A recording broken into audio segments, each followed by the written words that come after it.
दोस्तों, कहते हैं कि इस दुनिया का कोई भी माता पिता हो अपने बच्चों की परवरिश और उनको अच्छे संस्कार सिर्फ इसलिए देता है ताकि उनके बच्चे समाज में उनका नाम रोशन कर सकें और बुढ़ापे में उनका सहारा बने। आज की कहानी में भी एक महिला अपने बच्चों की काफ़ी लाड और प्यार से परवरिश ही नहीं करती, बल्कि जवानी में ही उसके पति की मौत हो जाती है।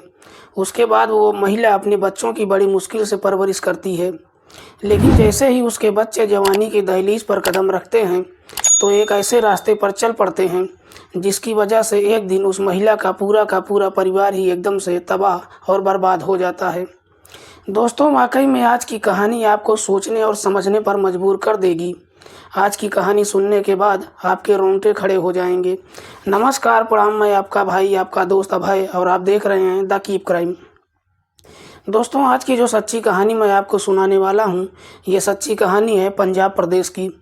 पंजाब में एक ज़िला है तरन तारन, और इसी तरन तारन में एक थाना है सरहाली, और इसी सरहाली थाना क्षेत्र के अंतर्गत एक गांव आता है सेरो, और इसी सेरो गांव का रहने वाला है बलवंत सिंह। बलवंत सिंह की पत्नी का नाम है मंजीत कौर। बलवंत सिंह के कुल 3 बच्चे हैं, जिनमें 2 बेटा और 1 बेटी। लेकिन बलवंत सिंह के बच्चे जब काफ़ी छोटे थे, तभी एक दिन अचानक से बलवंत सिंह इस दुनिया को छोड़कर गुजर जाता है। बलवंत सिंह के मरने के बाद मंजीत कौर और उसके घर में दुखों का पहाड़ टूट जाता है। उसके बाद मंजीत कौर बड़ी मुश्किल से अपने तीनों बच्चों की परवरिश करती है।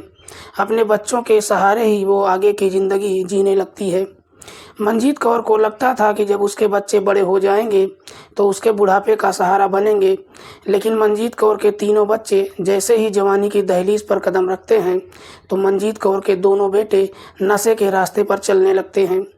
उसके दोनों बच्चे नशे का इस कदर आदी हो जाते हैं कि आखिरकार एक दिन मंजीत कौर का बड़ा बेटा इसी नशे के कारण इस दुनिया से हमेशा के लिए गुजर जाता है।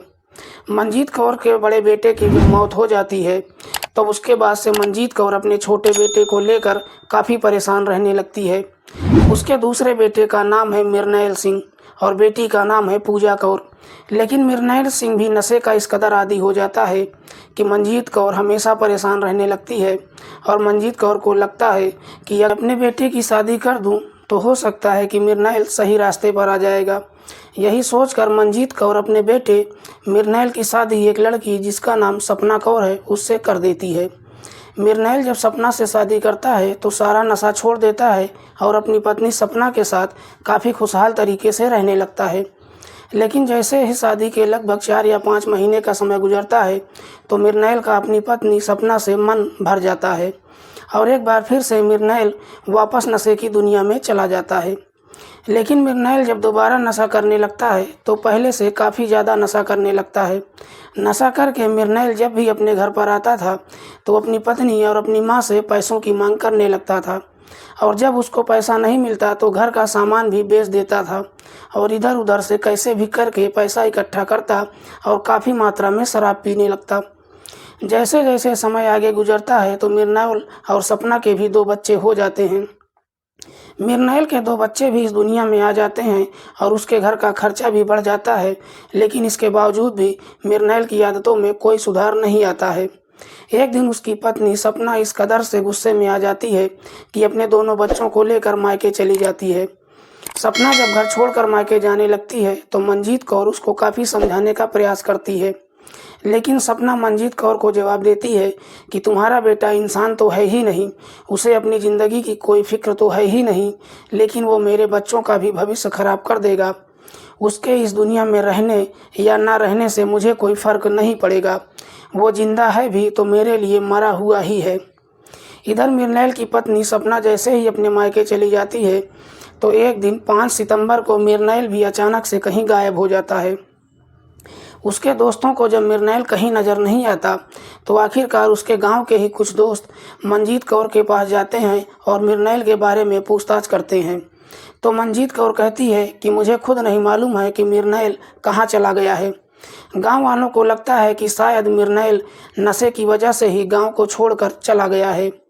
लेकिन जैसे ही कुछ दिन का समय गुजरता है तो मिर्नेल के गांव का ही एक रहने वाला उसका एक दोस्त नज़दीकी थाने में जाता है और पुलिस वालों से कहता है कि साहब, मिर्नेल कहीं गायब नहीं हुआ है, बल्कि मिर्नेल की हत्या कर दी गई है। और मिर्नेल की हत्या किसी और ने नहीं बल्कि उसके घर वालों ने ही किया है। जैसे ही उसका दोस्त पुलिस वालों से इस तरह से कहता है तो पुलिस इस मामले की छानबीन करती है। तो पुलिस को भी उसकी दोस्त की बातों पर भरोसा हो जाता है और 7 सितंबर को पुलिस मंजीत कौर के घर पहुंचती है और मंजीत से उसके बेटे के बारे में पूछताछ करने लगती है। तो मंजीत कौर कहती है कि साहब, मुझे मिर्नेल के बारे में कुछ भी नहीं पता है। मैं खुद उसके गायब हो जाने से काफ़ी परेशान हूँ।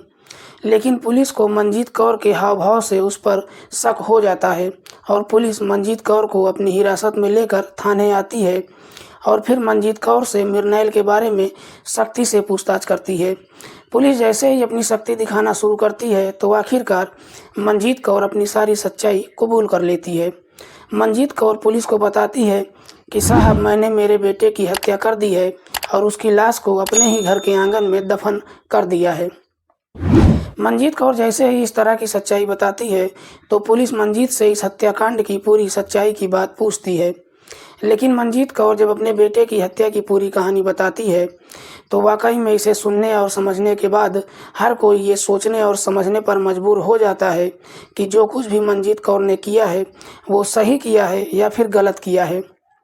दरअसल इस कहानी की शुरुआत होती है जब मंजीत कौर मिर्नेल की शादी करती है। मिर्नेल जब सपना से शादी करता है तो उसके बावजूद भी मिर्नेल की ज़िंदगी में कोई सुधार नहीं आता है। मंजीत कौर के घर की माली हालत इतनी ज़्यादा ख़राब हो जाती है कि घर में खाने पीने के भी लाले पड़ जाते हैं।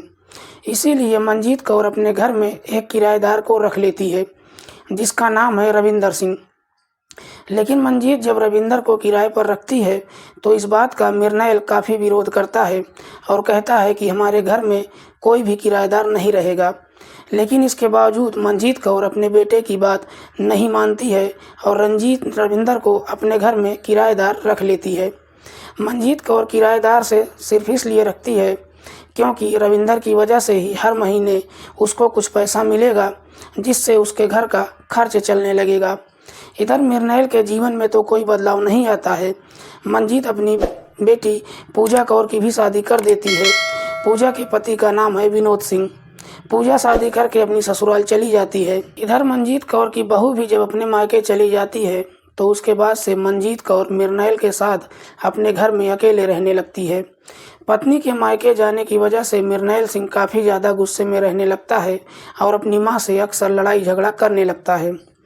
दरअसल मिर्नेल सिर्फ अपनी माँ से लड़ाई ही नहीं करता बल्कि उसके ऊपर उंगली भी उठाने लगता है और गांव के लोगों से कहता है कि मेरी माँ का मेरे ही किराएदार रविंदर सिंह के साथ अवैध संबंध है।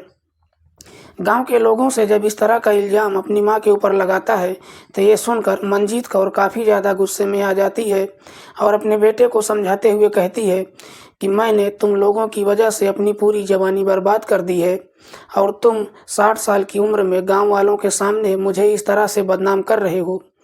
जब मैंने जवानी में कोई गलत काम नहीं किया है तो क्या बुढ़ापे में करूँगी। लेकिन मिर्नेल कहता है कि मैं जो कुछ भी कर रहा हूँ अपने भले के लिए कर रहा हूँ। मैं अभी भी कह रहा हूँ कि किराएदार को घर से निकाल दो और मेरे पास पैसे नहीं हैं, इसलिए अपनी कुछ ज़मीन बेच दो और मुझे कुछ पैसे दे दो। ज़मीन बेचने की बात जब करता है तो इस पर मंजीत कौर एकदम से काफ़ी ज़्यादा गुस्से में आ जाती है। मंजीत कौर जब अपनी तमाम कोशिशें कर लेती है लेकिन इसके बावजूद भी मिर्नेल सिंह सही रास्ते पर नहीं आता, बल्कि मिर्नेल अब इस तरह की हरकतें करने लगता है जिसकी वजह से मंजीत कौर को भी डर लगने लगता है कि कहीं एक न एक दिन मिर्नेल उसकी हत्या न कर दे। जैसे ही इस तरह की बात मंजीत कौर के दिमाग में आता है तो मंजीत कौर भी फैसला कर लेती है कि इससे पहले कि उसका बेटा उसकी हत्या कर दे, मंजीत कौर खुद ही अपने बेटे की हत्या करने का फैसला कर लेती है और एक दिन अपनी बेटी और दामाद को फ़ोन करती है और अपने घर बुलाकर अपने मन की बात कहती है कि मुझे डर है कि कहीं किसी रात को मिर्नेल मेरी हत्या न कर दे। मैं उसके हाथों से नहीं मरना चाहती हूँ, लेकिन जिस रास्ते पर वो चल रहा है उसकी वजह से मेरा पूरा परिवार एकदम से तबाह और बर्बाद हो गया है। एक न एक दिन वो सारी ज़मीन जायदाद बेचकर खा जाएगा इसलिए मैंने हमेशा के लिए उसे इस दुनिया से हटाने का फैसला कर लिया है। उसके मरने के बाद ये सारी प्रॉपर्टी मैं तुम लोगों को दे दूंगी।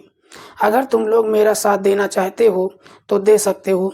मंजीत कौर जैसे ही अपने मन की बात अपनी बेटी और दामाद से कहती है तो उसके बेटी और दामाद भी उसका साथ देने के लिए इस षड्यंत्र में शामिल हो जाते हैं। मंजीत कौर इस षड्यंत्र में अपने किराएदार रविंदर सिंह को भी शामिल कर लेती है और 5 सितंबर को हर दिन की तरह जब मिर्नेल सिंह शाम के वक्त घर आता है और हर दिन की तरह लड़ाई झगड़ा करके बिना खाना खाए घर के आंगन में ही सो जाता है और जैसे ही मिर्नेल सिंह गहरी नींद में सोता है तो मंजीत कौर अपनी बेटी और दामाद और अपने किराएदार रविंदर सिंह को बुलाती है और ये चारों मिलकर मिर्नेल सिंह की गला दबाकर हत्या कर देते हैं।